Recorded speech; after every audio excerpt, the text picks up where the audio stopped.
Welcome to FAQ Business Podcast.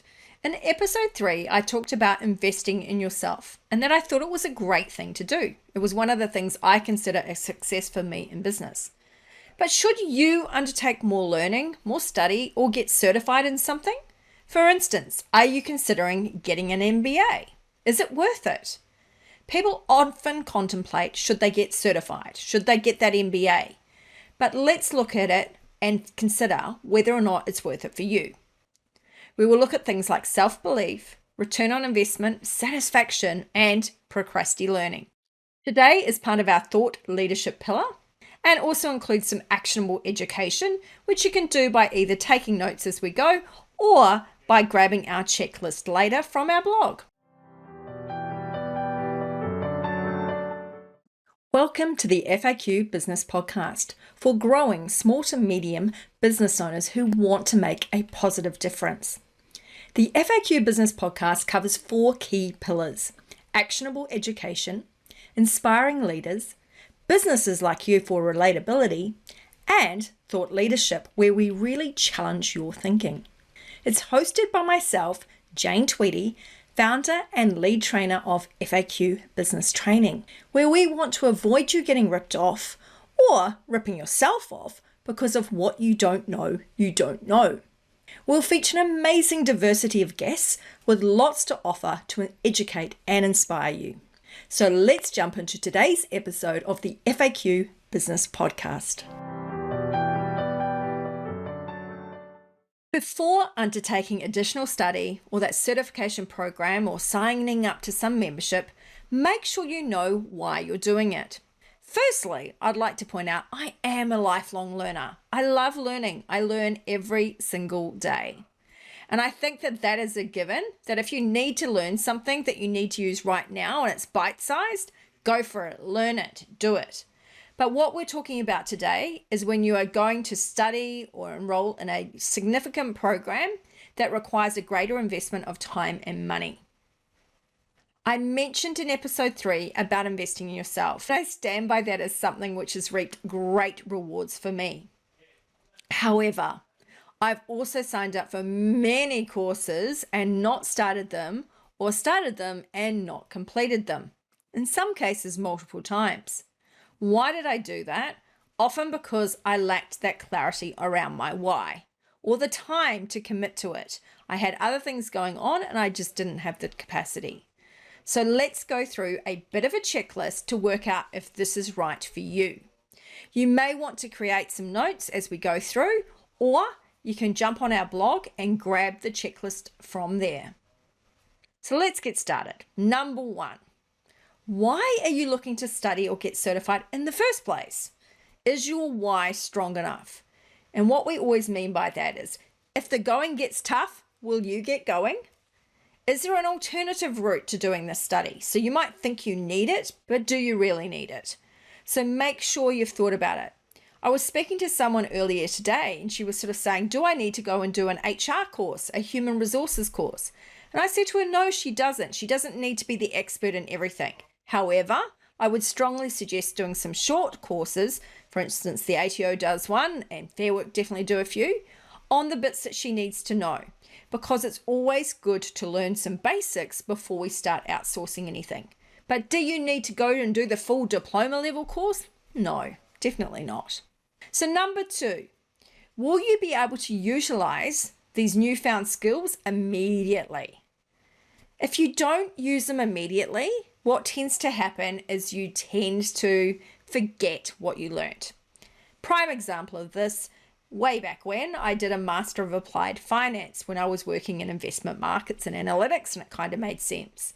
But one of the courses I did, we did a particular thing about bootstrapping bonds and calculating bonds. Honestly, even back then, I would have no need to manually be able to calculate bonds using an Excel spreadsheet. I just didn't have a need for it then, and I certainly don't have a need for it now. So could I remember how to do that? Hell no, because I don't use it. If you don't use it, you lose it. Simple as that. So really think about what you're doing and whether you're actually going to be able to use it, because if you can't use it, you will forget it. Now, some concepts and things will stick around for years. Some things I learned many years ago still stick. For instance, back at Macca's, prepare, present, try out, follow up. I still remember that vividly because it stuck in my brain. It was something I used over and over, and it did stick. But it won't stick if you don't actually get to do any practice. So consider that with when you're studying. Number 3, will it help you change or evolve into a new direction? Sometimes this can be required, particularly when your industry has been quite heavily disrupted, either by something like COVID, by a global pandemic, or by something like digital technology disruption. So sometimes we do need to evolve and change, and sometimes by studying, we can get ahead of the game. So that can be a good thing. But number 4, do you actually have a lack of self-belief, or do you have imposter syndrome? Is that why you're looking at studying? I see a lot of people doing this. They think, if I just do this one extra course, if I just do this certification, then suddenly I'm going to be so much better at what I do, and I'm going to be out there because I know what I'm doing. But really, will you? Or will you get to the end of that course and go, okay, I'm certified in this now, but now I think I need this as well. Because I've definitely seen some people who are just constantly course after course after course, and they're not doing anything in their business. They are effectively just permanent full-time students. Now that's fine if that's your intention and that's what you want to do, but it's not fine if that's not your intention. Make sure you've thought about this. Am I really covering up for something else? Number 5, is this the only option to meet your needs? Often I see people enter into unnecessarily expensive programs, like I'm talking huge bucks, when they just shouldn't be there. A prime example was one of my clients who said to me after a 2-hour meeting with me, she goes, I got more out of this 2-hour meeting than I did in this $18,000 one-year course I did. She signed up for a program, which to be honest, they really shouldn't have accepted her for. She was way too junior for that program, and it just went completely over her head. It was a complete waste of time. So please make sure you consider whether the program, even if you decide, right, I need to learn digital marketing, decide whether the offering in front of you is the right choice for you. There are plenty of other people offering the same thing or offering variations of it. Try out other programs as well and make sure you're picking the right one to suit where you're at and where you need to go to. Number 6 is about the money. How much money will this course cost? How are you going to recoup that cost through what you're offering in your business? And what is the break-even amount? So let's look at a scenario here. If you do a $10,000 course with, say, $4,000 worth of travel expenses, because let's face it, we're going to do some traveling going forward. So that's $14,000 worth of actual cost to do that actual course. But then there's also your time. And I'm going to be a little bit controversial here, but I'm going to say, for instance, if you had 150 hours that you're spending on that course, I'm just going to value that at a mere $40 an hour. Now, there's some people I know that would value that much higher. But remember, a $40 kind of hourly rate, employee type rate, is kind of equivalent to about $150 an hour contracting rate.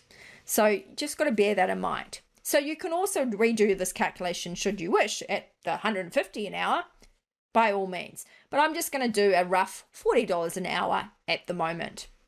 So to repay what's now $20,000, $6,000 worth of our labor and $14,000 worth of actual cost, to repay that $20K over 3 years, you're looking at nearly $7,000 per annum, assuming no funding cost or a low funding cost that's covered by my rounding it up. If you have 46 working weeks, and I always knock off 6 weeks, the reason I do is for 4 weeks annual leave, 2 weeks worth of sick leave or public holidays or whatever. So basically knock 6 weeks off the year. That means you would need to earn $145 extra per working week to repay that $20K over 3 years or to get that money back. And so you can look at that and go, well, actually, that seems pretty manageable. That might be 1 extra coaching hour you do a week. But remember, technically, when you do that, you're incurring more cost. Alternatively, you could add $10 an hour on 15 coaching sessions a week to give you your $150 extra. And that way it's genuinely extra on top. So you put your prices up by that amount to cover it. And again, you've got to assess, can I afford to raise my prices $10 an hour? Will I lose my client base? So work out how viable this is. Now, sometimes like that one, it seems pretty reasonable. Other times you'll do it and go, that doesn't add up at all. And also, obviously, I've done that over a 3-year period. You might want to cut that down to get a return over a 1-year period. Totally up to you. Number 7, how much time will this take? So we just looked at money, but time costs us, right? Do you have the time to do this? So for instance, if the course indicates it's going to be 9 hours a week to do it as a remote course, if your cup is already full, if you're already up the top, if you add more to that cup, what's going to happen? It's going to overflow. It's going to make a mess.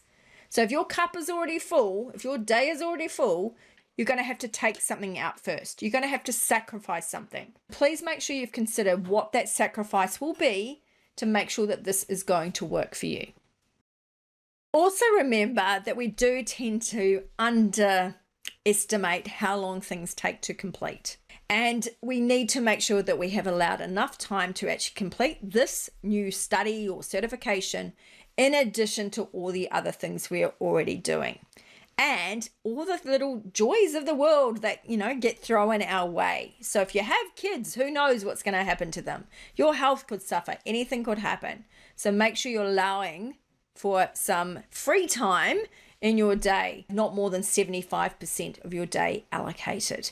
Allow some freedom in your day for a bit of spontaneity, but also a bit of emergency handling.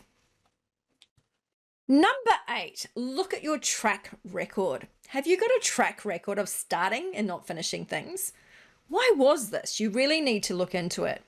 For instance, I had a particular course that I went to do. It was a diploma, and I had decided that a diploma would just give some extra credibility to a particular business option I was doing at the time, and I just thought it would look better if I had it. I didn't need it, and I think that was part of why I never really completed it, because I didn't really need it. But also, as it turns out, a later course of study, which I did want and need, actually turned out to provide an alternative path. So it kind of worked out, well, maybe it was to be, because I actually didn't really need it in the end anyway. But look at why you're starting things and not finishing things. I do enroll in a lot of courses, but sometimes it's just simply because you get a bundle deal. In one case, I bought, 99 courses for $99. And it's like, of course, I'm not going to do all those courses. That's fine. If I do 2 of them, I've made my money. It's fine. So just sometimes look at what you're taking up and what it really means. Number 9, are you procrastinating? Do you know what procrastinating is? You all have heard of procrastination, of course. So procrastination is when we're avoiding doing what we really need to do and we do anything else. So suddenly the pantry needs cleaning. Suddenly the floors need mopping. Suddenly we need to, take up a new craft hobby. We do anything to avoid it. And often we just play games or sit and just Netflix binge on the TV. What is also procrastinating is when we go and do a course. We go do a workshop. We sign up for something and all we're doing is avoiding the inevitable.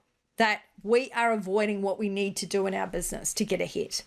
So please make sure you consider, are you actually doing this course because you need to, because you want to, or because you're actually avoiding doing something else? That's not a good way to be. So procrastinating, watch out for that one. Number 10, do you already have a bunch of courses or access to assistance or a program that you're not using? Currently, for instance, I am enrolled in, I think, about 3 different programs. And have I used them at all in the last month or so? Nope. I just haven't got round to it. Now, 2 of them run for a period of time, and so as long as I use them before the end of the time, I'm okay with that. But the other one I'm actually paying for on a monthly basis, and it's not cheap. It's a very expensive one. So I actually need to make that call. Do I just call it quits, or do I continue it till I can actually use it? Because it's one of those ones, if I cut it, I don't really get access back to it. So I need to consider what I'm doing here. The other one a lot of people do, though, is you actually do the course and then you just stick it in the drawer. You put it up on the shelf, but you don't actually put it into action.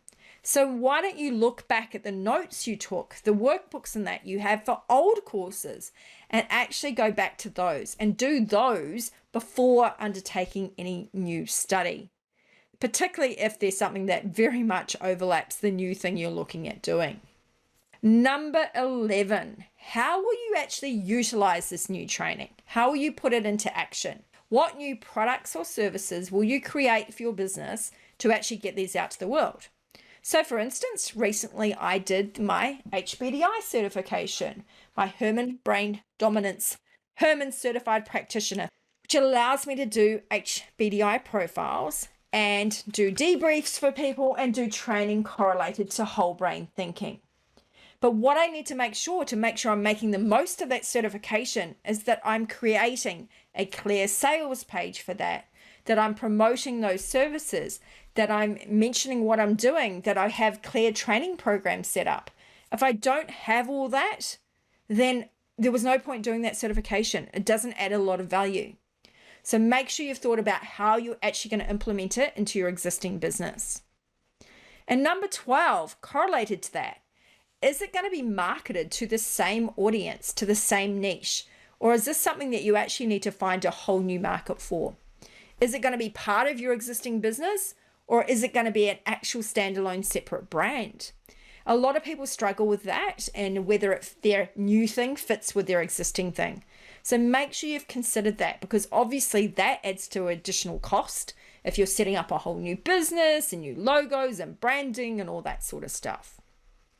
Number 13, do you have support to help you get through the learning and through the pressure of learning? Will somebody in your family and that be able to take the slack?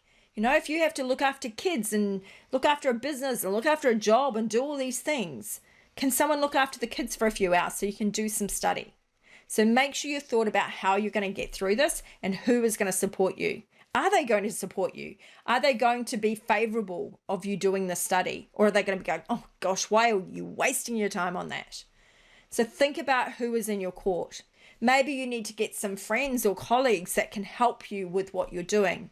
I know when I did my Cert 4 training and assessment update, I had to do a lot of work with regard to assessments, which was just crazy. But anyway, long story.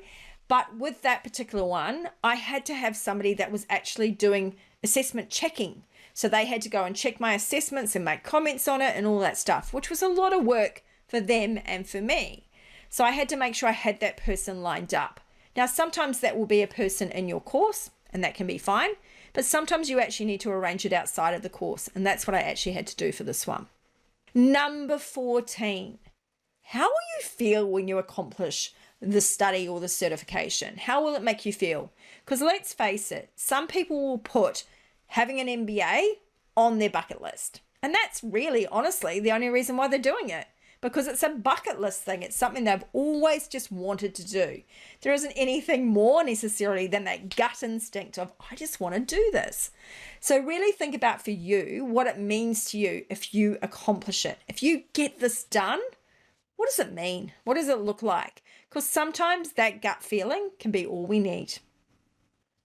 If you go through and address all these points I've just raised, what you can do is make a genuine assessment of whether the study or the certification is right for you. Because let's face it, nobody else can make the decision but you. Nobody else but you will know what is right for you. So I mentioned this in episode 3, but there was a lady that happened to say that, you know, it was a waste of time doing these certifications and things. And at the end of the day, that's her thing. You know, she felt it for her situation, but she was kind of putting it out to people that they were wasting their time doing those sort of certifications. That's not true. Each person has different motivations, different needs, different wants. So always look at these sort of situations for you and what you need to do. But go through that checklist and make sure you've really considered it before you invest significant time or significant money into your next training or certification. Do you really need it? As part of the FAQ Business Podcast, I'm going to be asking guests a productivity hack and a bit of a tech tool as well. what I'm suggesting today is using voice to text. So Google voice typing is free on your phone. And you may also find in Word on your computer, you may have a dictate option. Now I had that on my last computer, but it just didn't work. On this computer, it works fine. So check it out. I do find the one on Google voice typing on the phone tends to be a little bit more accurate. Give it a go and see what works for you. But the concept of this is when you voice to text, you're more conversational, less robotic. But most importantly, if you're a slow typer, it gets rid of that problem. But the biggest thing it improves is the fact that you don't edit as you go. So literally, you just blurt out everything you want to say, and then you can edit what you say. Because otherwise, when we type, what we tend to do is type, edit, type, edit. So we're doing the whole, 3 steps forward, 2 steps back kind of thing. It's just not a very efficient way of creating anything. So if you're having to write blogs, if you're having to write long form content, if you're having to write articles, if you're having to do essays for studying or answer assignments, then give this a go. The voice to text is a brilliant option. And this might save you a lot of time when you are doing your assignments if you do decide to study or do some form of certification. So what I suggest doing is you sort of put your heading and your 3 key points or whatever you want to get out, and then blurt away. You'll find that it's a really efficient way of getting things out of your head and down onto paper or onto your computer, whichever you prefer. Thanks for listening in today. And remember, before signing up for that next course or program, consider how it will benefit you, both now and into the future. Will you be able to apply the skills learned right now? Will it future-proof you in your business or your career? And make sure that you can translate anything you're learning into action, because if you don't use it, you definitely tend to lose it. Look out in 2022, where FAQ Business Training will be introducing implementable training options, filling that gap between the learning and actually doing. So we're going to do things like online courses.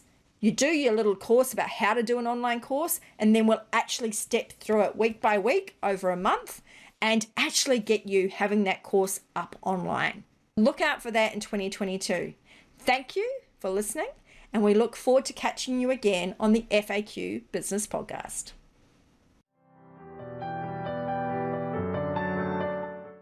Thank you for listening to today's episode of the FAQ Business Podcast. Available on all good podcast services. You can subscribe today via faqbusinesspodcast.com.au or directly on Apple iTunes, iHeartRadio, or Spotify. Subscribe, follow, share, and where able, review our podcast or leave us a comment on either YouTube or our blog page.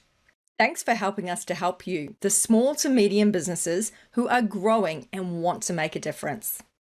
Look forward to connecting with you again on the next episode of the FAQ Business Podcast.